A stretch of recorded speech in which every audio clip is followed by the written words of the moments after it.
अमरावती शहरात ड्रग्ज विरोधात मोठी कारवाई करण्यात आली आहे.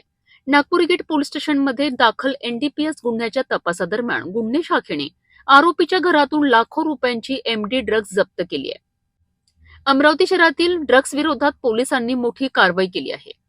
नागपूर गेट पोलीस स्टेशन येथे दाखल असलेल्या एनडीपीएस ऍक्ट अंतर्गत गुन्ह्याचा तपास सध्या गुन्हे शाखेकडून सुरू आहे. या प्रकरणात आतापर्यंत 4 आरोपींना अटक करण्यात आली असून न्यायालयाने त्यांना 14 मार्चपर्यंत पोलीस कोठडी सुनावली आहे. अटक आरोपी शेख नजीम शेख रहीम याने पोलीस चौकशीत दिलेल्या माहितीच्या आधारे गुन्हे शाखेच्या पथकाने मोठी कारवाई केली आहे. गुन्हे शाखेच्या अधिकाऱ्यांनी 2 पंच आणि राजपत्रित अधिकाऱ्यांच्या उपस्थितीत गौडीपुरा परिसरातील आरोपीच्या घराची झडती घेतली. या झडती दरम्यान सुमारे 62 ग्रॅम एमडी ड्रग्ज जप्त करण्यात आली असून त्याची अंदाजे किंमत 9,30,000 रुपये इतकी असल्याची सांगण्यात आली आहे. या प्रकरणाचा पुढील तपास सुरू असून फरार आरोपींचा शोध गुन्हे शाखेकडून कसोशीने घेतला जात आहे.